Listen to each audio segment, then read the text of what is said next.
Assalamualaikum warahmatullahi wabarakatuh. Nama saya Kurnia, Stambu K7011973, kelas A, kelompok 2. Di sini saya akan menjelaskan mengenai uji distribusi terbanding atau UDT.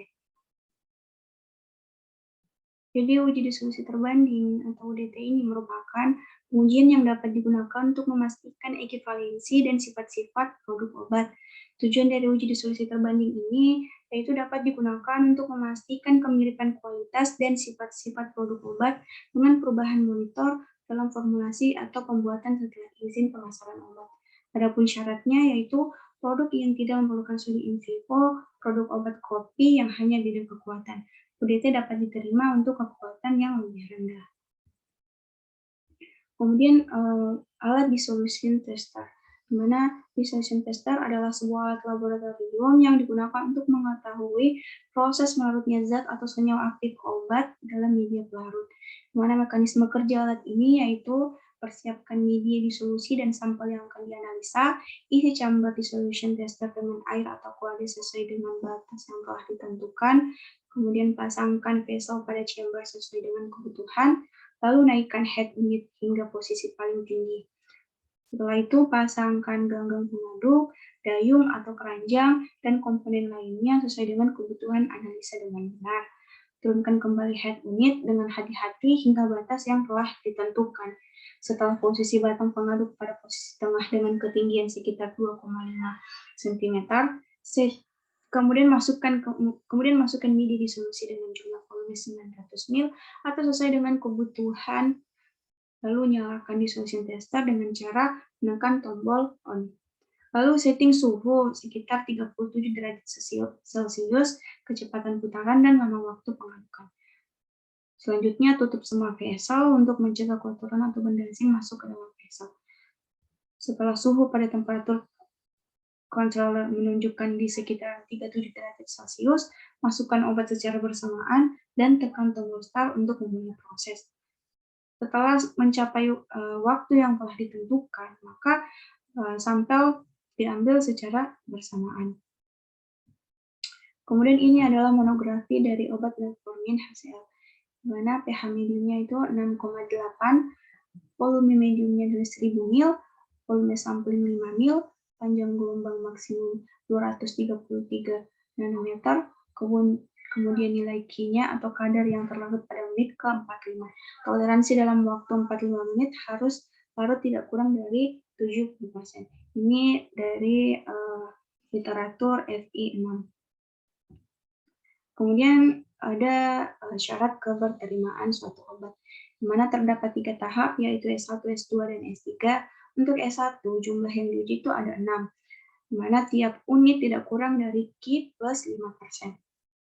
Misalnya, Q-nya tadi obat metformin itu 70, plus 5%, jadi 75%. Jika terdapat data 75% ke atas, maka dia telah memenuhi syarat keberterimaan. Namun ketika terdapat data kurang dari 75%, maka dia tidak memenuhi syarat keberterimaan, tapi akan dilanjut ke tahap kedua, yaitu S2. Namun ada syaratnya, yaitu harus memiliki 12 sampel. Jadi contohnya seperti ini. Ini ada S1, contoh S1. Terdapat 6 sampel, 6 obat. Jadi 6 data. Jadi seperti yang dijelaskan tadi, kalau Q dari metformin HCl itu adalah 70%, di mana untuk S1 rumusnya adalah Q plus 5%. Jadi 70% plus 5% adalah 75%. Mana data ini itu terdapat ada data yang kurang dari 75%, yaitu 60. Maka data ini tergolong tidak masuk ke dalam syarat keberterimaan. Maka akan dilanjut ke syarat yang kedua, yaitu memerlukan data 12. Nih, dan di data ini juga tidak memenuhi syarat keberterimaan karena ada data di bawah dari 75%. Hingga jika ada data yang di bawah dari syarat keberterimaan ini, maka perlu dilakukan uji S3. Di mana ketika uji S3 pun terdapat data yang tidak memenuhi syarat keberterimaan, yaitu 75%, maka obat itu tidak dapat diedarkan atau tidak masuk ke dalam syarat keberterimaan. Contohnya ini, ada obat dari kelompok kami, yaitu kelompok 2, obat metformin HCl. Mana pada FI6 tadi, kalau menit ke-45, obat sudah larut sebanyak 70%. Mana menit ke-45 ini pada inovator, semuanya masuk ke syarat keberterimaan. Begitupun pada obat A, pada menit ke-45, semua obat masuk ke dalam syarat keberterimaan. Obat B pun juga seperti itu. Pada menit ke-45, semua obat masuk ke syarat keberterimaan, yaitu di atas dari 75%.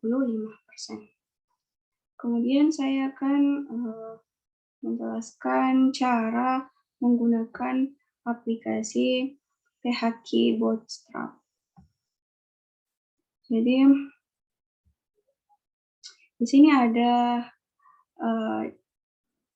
cost preference file, yaitu ini kita masukkan file inovator atau data inovator atau data zat aktif yang belum terdapat zat tambahan atau memang hanya berisi zat aktif saja. Kemudian ada cost test file, yaitu kayak obat pembanding atau obat A, obat B, kita masukkan file ke dalam ini. Kemudian ada number of bootstrap 5.000. Artinya di sini adalah dilakukan pengambilan sampel acak untuk mendapatkan 5.000 profil disolusi. Kemudian ada confidence interval 90%, artinya ada kepercayaan 90% bahwa nilai F2 sesungguhnya berada dalam rentang nilai F2 yang diperoleh dari perangkat lunak. Kemudian di sini ada sampling mode, di mana ada individual values, kemudian ada wall vector, di mana kita akan memilih wall vector. Wall vector ini berarti profil keseluruhan dianggap satu sampel, yaitu profil disolusi yang baru merupakan hasil penggandaan sederhana dari profil disolusi pada data asli. Di sini ada F2 atau auto rule, di mana kita memiliki satu profil. Artinya memilih satu profil berarti apabila salah satu profil disolusi obat atau komparator atau uji melebihi 85%, maka perhitungan nilai F2 hanya akan sampai pada titik di mana obat terdisolusi 85%. Kemudian di sini ada F1, F2. Di mana F1 ini atau nilai asli, kemudian F2 ini adalah rata-rata dengan interval kepercayaan 90%. Di sini ada F2 bintang atau dia nanti akan berwarna hijau atau berwarna merah. Nilai F2 ini yang sebenarnya akan dipakai, F2 ini yang sebenarnya akan dipakai karena F2 menunjukkan nilai batas bawah dengan interval kepercayaan 90% yang merupakan kemungkinan terburuk nilai F2. Dimana kalau nilai F2-nya berwarna hijau, menandakan bahwa F2 yang dihasilkan dari proses pengolahan data memenuhi syarat atau aturan umum kemiripan uji disolusi. Jika berwarna merah, maka tidak memenuhi syarat kemiripan uji disolusi. Kemudian kita akan mencoba memasukkan data dari kelompok saya, yaitu ini. Kemudian kita masukkan inovator metformin. Terus ada test file-nya kita masukkan obat A metformin. Terus ini kita pilih wall vector, terus satu profil, lalu kita start.